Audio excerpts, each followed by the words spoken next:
I'm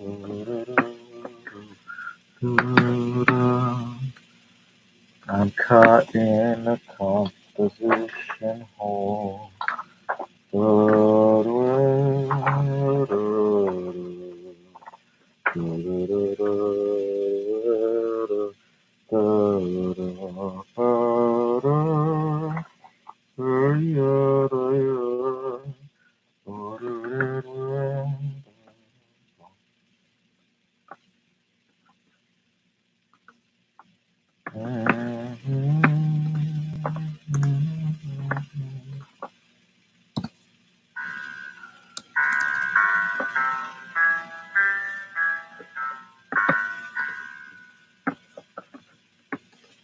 Can you tell me about the poop plane incident? I keep seeing it in the news, but I haven't really had a moment to investigate by myself.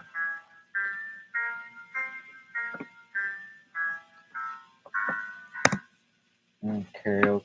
There should be 5. 1, 2, 3, 4, 5. Oh, hold on. 1, 2, 3, 4, 5. There we go. Ah, my genius knows no bounds. Really.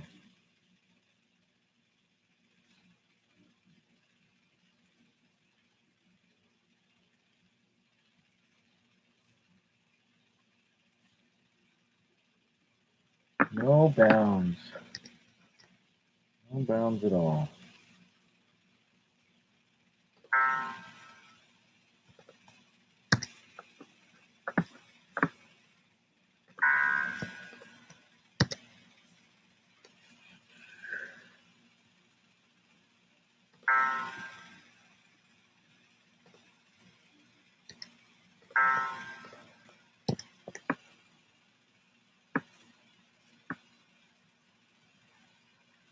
It doesn't change until... Oh, look at that. I'm such a good little book writer. I'm sure that could be clipped out and changed, which, well, I'm going to stop opening myself up for lumps. I'm a stunning individual and I deserve to be respected and admired.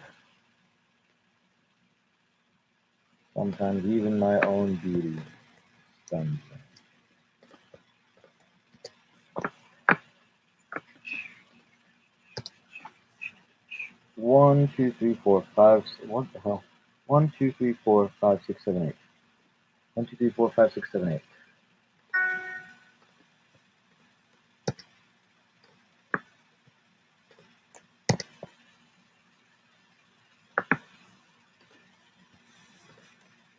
Beautiful. Oh, so genius. It's declared a biohazard. That's terrible. You imagine how embarrassed she must be? That must be probably like the defining moment of her life.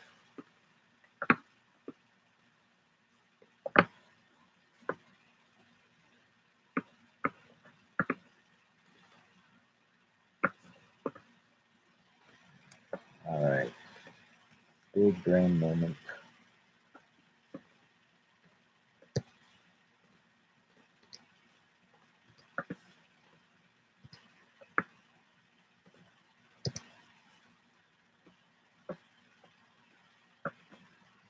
Big brain moment.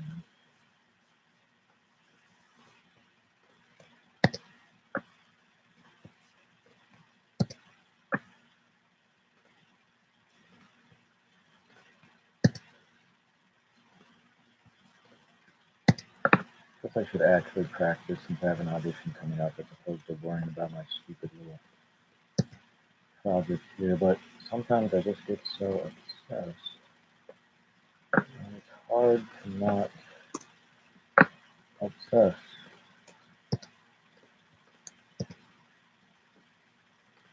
Anybody else do that? Or they just get so wrapped up on a problem?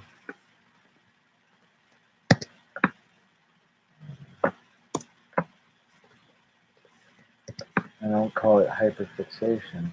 I don't believe in all you liberals and your brains. But I do definitely get fixated hyperly on stuff.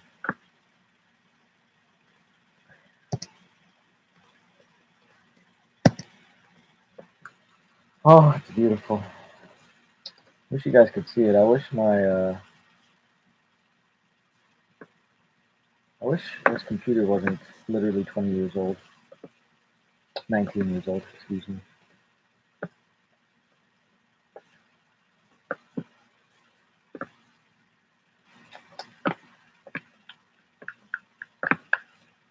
Oh.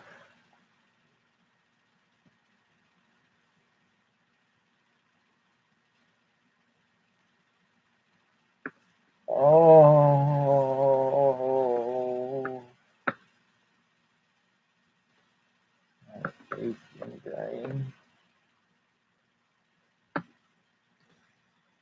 I was meant for so much more than this. And yet here I am, wasting away again in Margaritaville.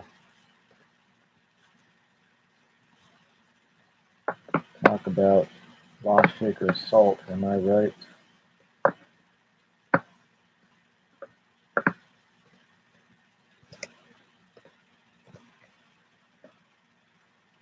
Oh, my aching brain. Down a major third. Transpose it down a major third? Yeah, because it's an augmented chord. Augmented chord is made up of two major thirds. Down a minor third. Down a major third. That should land us at E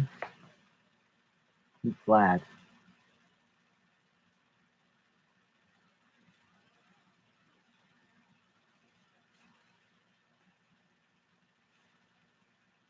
Oh, no, it's F flat. That is E. We did it. We did it, everybody. E. Hey, we did it. And all the slurs went too. Holy smokes, I'm a genius.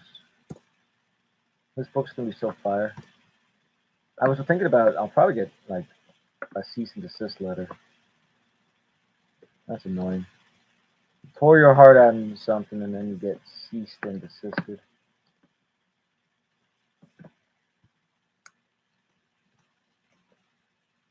Since I'm literally just like copying a bunch of other books.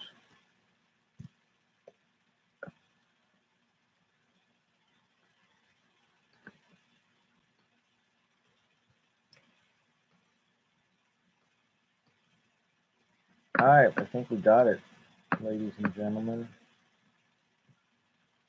So we save as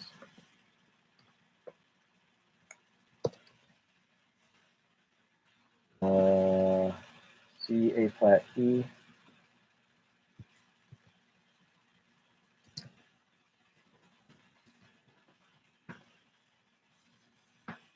Good now. Control all.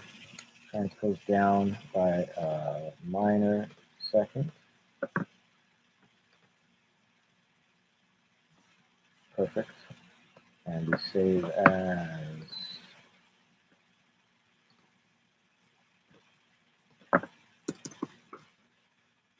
E, G, E flat.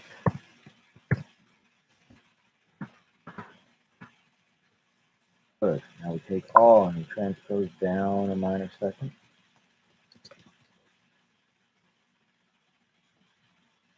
Save as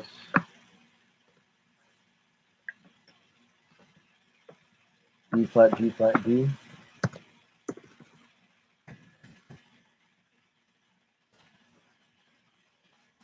Good. Now we transpose down a minor second. Control A, transpose down a minor second. And we save this as A, F, D flat, baby.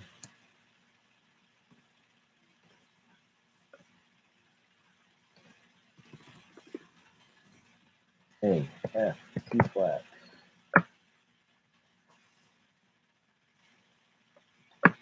Last one should be low as hell, D flat, is that right? One line, two lines, so that's speed. Oh, I can't do this crap. What is it?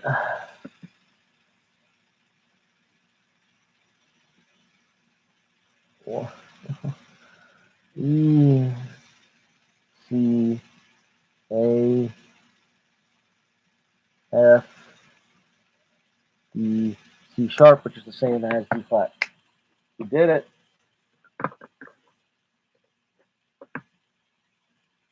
A major third is 3 scale steps, right? So when determining a major third, you have to find the third of the major scale you're on. Yeah. So all intervals can be defined as perfect, diminished. How do I say it? I'll explain to you the way that my music notation software says it, because they actually say it pretty cleverly. Okay. All intervals can be defined into one of 4 categories. Technically, it's 6 categories, but 2 overlap. Okay? So the 4 categories are going to be diatonic, augmented, major or perfect, or minor or diminished. Okay? Now, mind you, there's a reason there is a difference between minor and diminished, but something can't be both minor and diminished. So if it was of a certain quality, it would either be minor or diminished. All right. So say we have C major, right? C major. I don't know if this is going to show up well on the camera. Yeah, okay, it shows up okay. We have C major, right? So major third up from C major is going to be E. Even if you're in the key of C minor, or if you're in the key of A flat minor, or any other key, it doesn't matter. You say a major third up from C. Doesn't matter what key you're in. It's always going to be E. Right? So if you set a minor third, same thing applies, right? It's always going to be E flat. You can think of these in terms of half steps if you'd like, right? So a major third is going to be, this is 1, 2, 3, 4, 5. It's going to be the 5th half step, right? You count this as 1 because a unison is still, unison still counts. You use counting numbers if you know anything about number theory. I forget if you took calculus or not, but in number theory, right, you don't start with 0, you start with 1. So, right, so this is starting on C. Oh, you can't see. There we go. Right, so this is 1, 2, 3, 4, 5. A major third is 5 half steps. Right, a minor third will always be 4 half steps. Got that? So, here's where it gets a little tricky. If somebody says a major third down, it can depend from person to person, from book to book, what they mean by that. If you think about it, a major third down from C, you might say, oh, okay, a third down in the C scale, which would be A. But if you think about that, A to C, that's now a minor third. So, more correctly, the more correct thing, if somebody said a major third down, they would mean A flat. Because you should always consider the interval's quality based on the lowest note. Hindemith proved this in his book. I forget what it's called now. Something like the Guide to Music Theory. Very basic name, but Hindemith proved that humans hear from the bottom of the interval. So, for example, so if somebody said a major third down, it'd be more correct to say that's A flat. Okay. I hope your school doesn't do it differently. I hope your school agrees with that a major third down from C is going to be A flat. But your school might be different. Your school might do it the other way. So just watch out for that. So if I were to say a major third down, I would mean A flat because 3 is a major third of A flat. Right? And if I were to say a minor third down, I'd say A because C is the minor third of A. Okay, so we covered major and minor. There's just 2 more. There's augmented and there's diminished. Seconds, thirds, sixths, and sevenths, right? Which are all kind of the same thing if you think about it, right? A second, C to D, is the same as a seventh. B to C, with, a little difference of B flat to C or C to C, D flat, right? So seconds and sevenths are basically the same. A third is kind of the same as a sixth, right? 1, 2, 3, C to E is going to be the same as a sixth. These are called inversions. So within reason, you can consider threes and sixes the same and twos and sevens the same. Okay, those can all be defined by major or minor. Major third, major sixth, minor third. In the terms of inversion, I don't want to get into that. Whatever the case is, those are all defined as major and minor. Leaves us with a few certain things. You have C to G, a perfect fifth, and C to F, a perfect fourth. Fourths and fifths don't establish a quality. They don't establish minor or major. Therefore, fourths and fifths aren't referred to as minor third, minor second, and major third. They're referred to as perfect. You can have a perfect fifth in the major. You can have a perfect fifth in minor. Right? So, C to G, perfect fifth. C to F, perfect fourth. Same goes for octave. C to C, perfect octave. Same goes for unison. If I could put both my fingers on this C, unison, a perfect unison. Right? These things exist both in major and minor. They don't change major and minor as 2, 7, 3s, and 6s do. Therefore, that's why they aren't referred to as major or minor. They're referred to as perfect. Right? So that covers major, minor, and perfect. Notice we still have two more. We still have augmented and we still have diminished. In general, if you hear these terms diminished or augmented, that is referring to an alteration of perfect. Let's go back to our perfect fourth. We have C and G, right? C to G. Perfect fifth. Sorry, I apologize. Perfect fifth. C to G. Perfect fifth. Diminished means smaller. So if you were to go C to G and make it smaller, diminished, you go C to G flat. That's called a diminished fifth. Then goes to fourth. So you have C to F, and you make it a tiny bit larger. Augmented, right? Augment means to increase. To augment would be that. So this is an augmented fourth. Augmented fourth, it's also the same as a diminished fifth. So in the cases of fourth and fifths, the an augmented fourth equals diminished fifth. We have a special name for this, which you might know. It goes by the name of tritone, the devil's chord. The reason you call it tritone is if you look, it's exactly in between C and C. C, F sharp, C. It's exactly in between. You make this triangle of evenness, the tritone, devil's interval. It sounds like crap. It's the most painful interval to listen to because it doesn't sound good. But there's theoretical use for it. I won't get back into it. But whatever the case is, this is the tritone. C to F sharp to C. So you can call it tritone. You can call it diminished fifth. You can call it augmented fourth. Those are all going to mean the same thing. C to F sharp. Okay. Same goes for other perfect intervals. Say you had a unison. Say you had a unison, except one of your unison was actually a D flat. C and D flat. You could call that a augmented second, or excuse me, an augmented unison, right? Because you've taken a perfect interval and you've made it slightly bigger. Augmented unison, right? You can't diminish a unison because you can't get any smaller than a unison, right? A unison is always going to be as big as it is. You can't go inside of the note. I guess if you wanted to get particular, a diminished unison would be what, like a C half sharp? No, you can't do it because it's the same. You're starting at 0. You can't make 0 any smaller. The distance is 0. So yeah, I don't think you can have a diminished unison, but you can't have an augmented unison, right? An octave, C to C, right? Diminished octave would be C to B, or augmented octave would be C to D flat, right? Notice C to B is also goes by another name, doesn't it? C to B is also the same as a major 7. That's right. Diminished octave is the same as a major 7. Disclaimer. if you want to get into equal temperament tuning, which you might want to one day, it's not required in theory, but it's quite interesting stuff. If you want to get into equal temperament tuning, there is some small physics differences, some very, very, very small percentage differences between things like diminished unisons, augmented fourth, diminished fifth.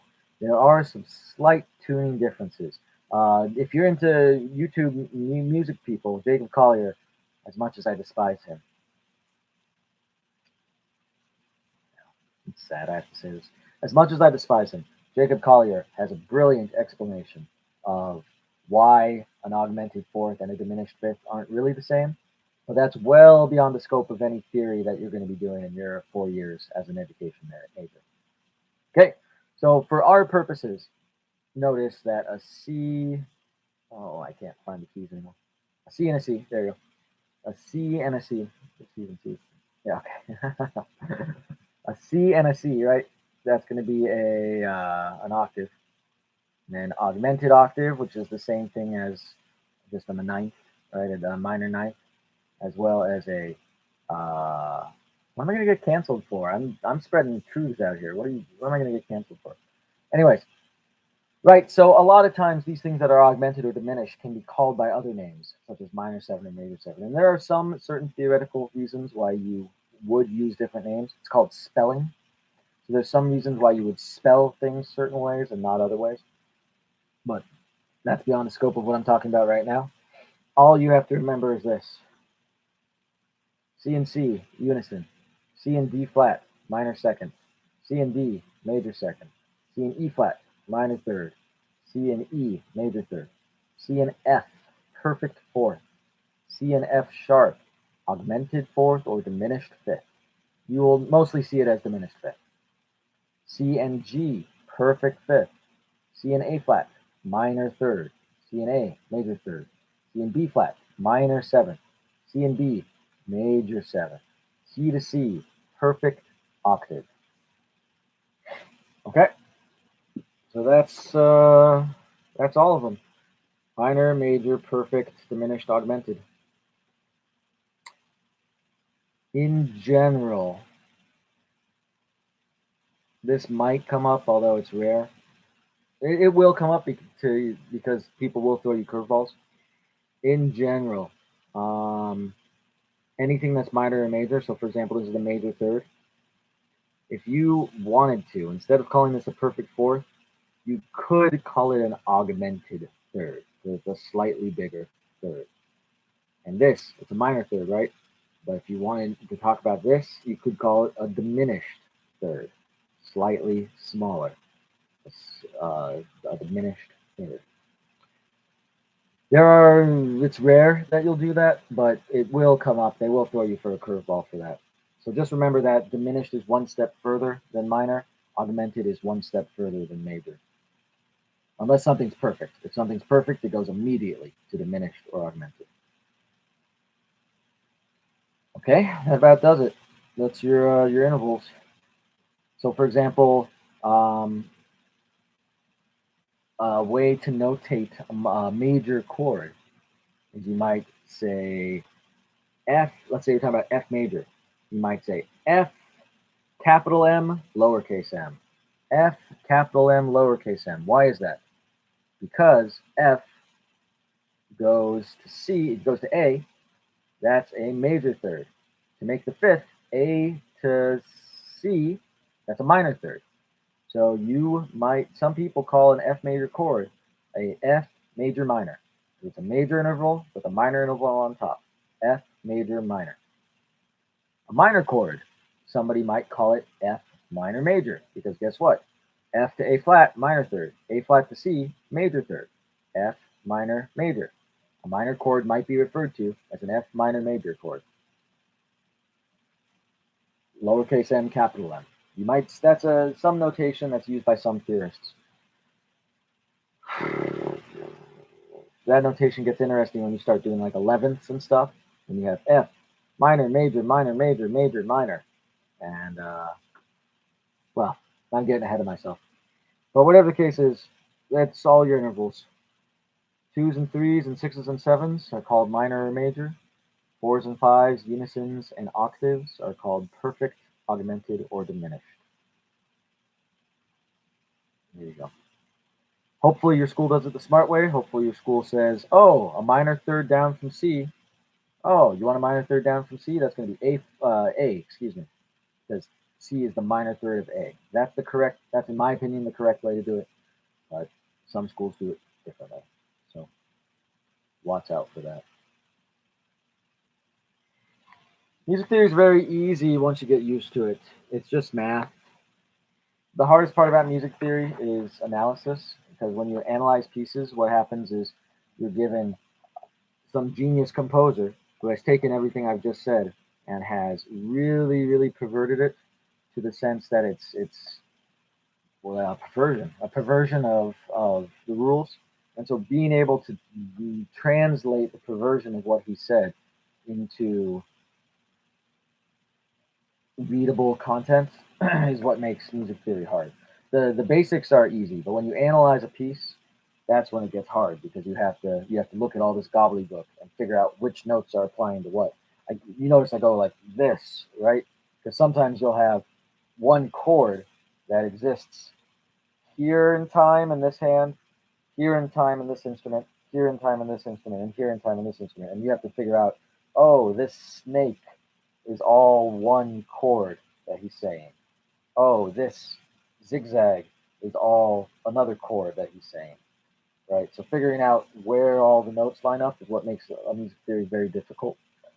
But the basics are the basics are the basics. Any other questions? Don't be a musical theater major. Those I will get canceled for that, and I'm okay with it. Yeah, Broadway. The big thing that's doing very well right now and isn't having any financial troubles at all. Broadway.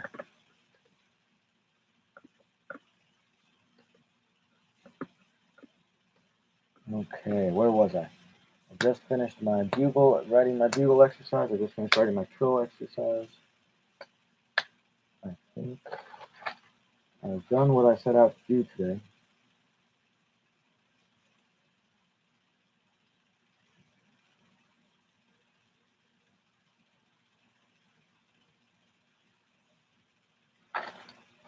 Let me check my to-do list.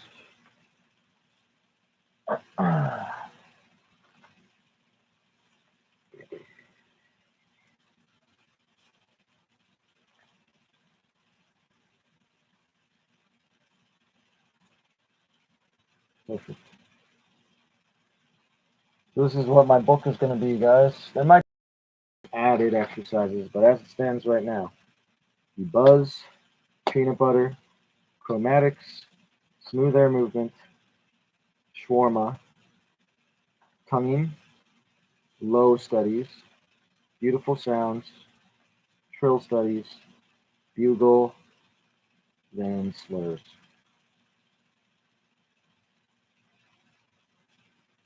Yeah, I think that'll do it.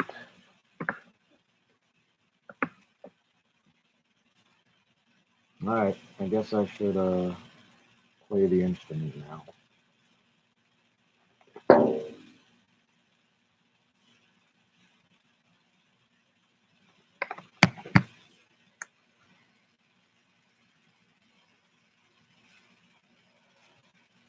Oh, I sounded like Hank Hill when I said that. I guess I should play the instrument now.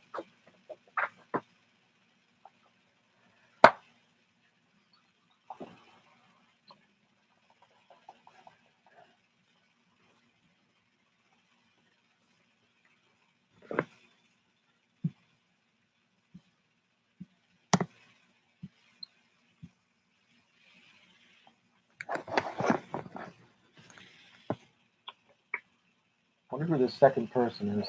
I don't know who you are, but you're intimidating me. I'm quaking in my boots, as it were. A bit of a boot quaker.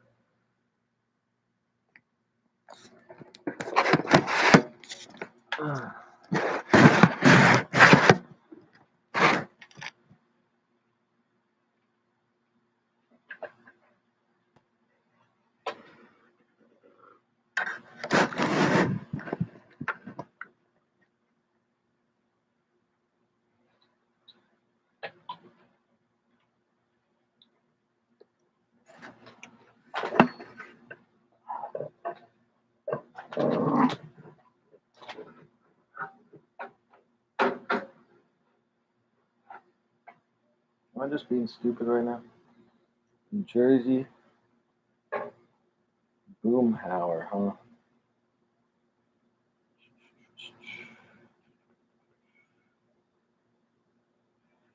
Oh,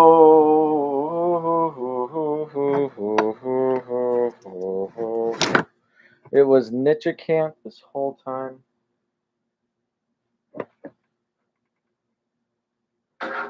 Talk about Nietzsche camp.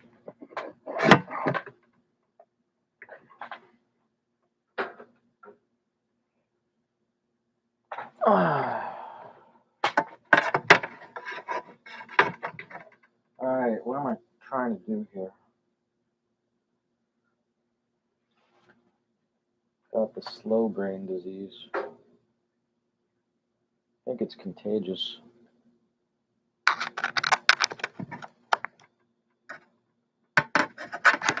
Which stand? I've only stolen one stand in my life, believe it or not.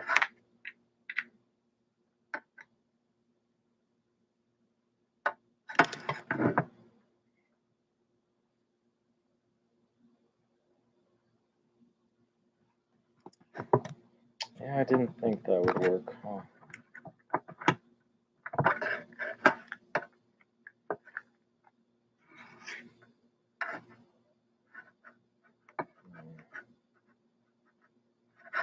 I don't think you're allowed to say that word, Ari.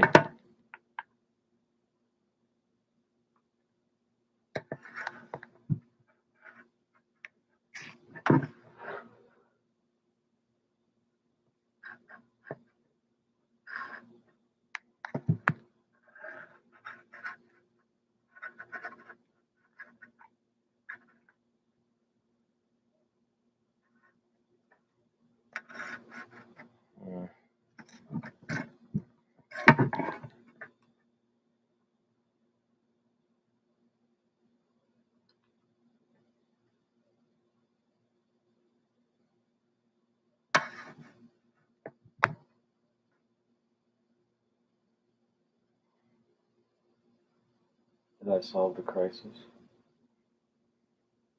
F slur? F to what? I can do an F slur right now. Oh wait, no, I can't. The microphone is the wrong microphone. It's gonna hurt your ears. I wouldn't want to hurt all my fans' ears, all my loyal subscribers.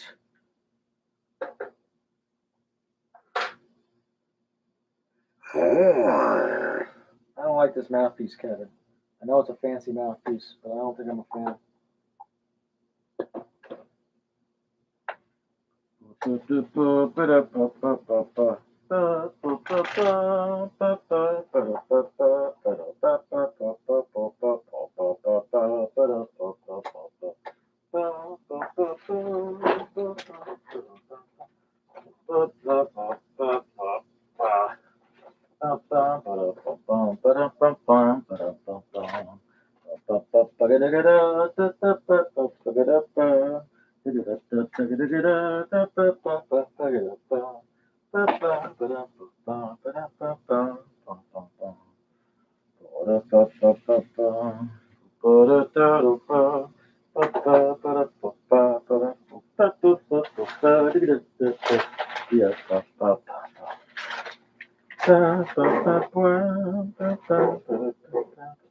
Look at this Lucky Pencils. Look at that cutie. I got him here organically too. I didn't do this. This is an organic. I didn't like purposely make it that small.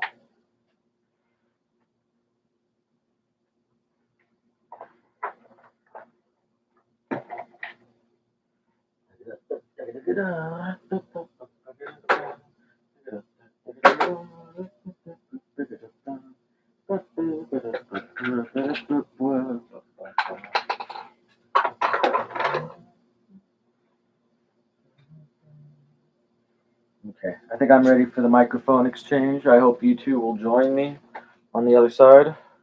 Goodbye.